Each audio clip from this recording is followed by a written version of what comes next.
Hi friends, இப்போ காலையிலே breakfast நல்ல ஹெல்த்தியான ஒரு ரெசிபி. வேர்க்கடலை வேக வச்சுருக்கேன். இது அவலை வச்சு உப்புமா செஞ்சுருக்கேன்.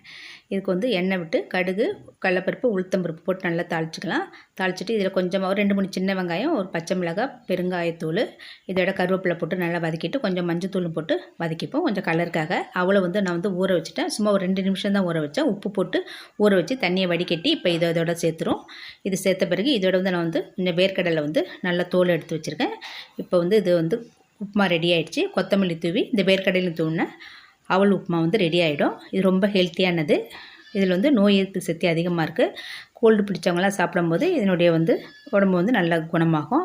இதோட வேர்க்கடலை நான் நைட்டே ஊற வச்சு 3 விசில் வச்சு நல்லா வேக வச்சுருக்கேன். இதில் கொஞ்சமாக உப்பு போட்டுங்க வேக வச்சு எடுத்து வச்சுருக்கேன். இந்த மாதிரி நீங்கள் சாப்பிடும்போது காலையிலே உங்களுக்கு ப்ரோட்டீன் கிடச்சிடுது. உடம்புக்கு காலையிலே பிரேக்ஃபாஸ்ட் ஒரு ஹெல்த்தியான பிரேக்ஃபாஸ்ட். இந்த மாதிரி நீங்கள் செஞ்சு பாருங்கள். இது பிடிச்சிருந்தா லைக் பண்ணுங்கள்.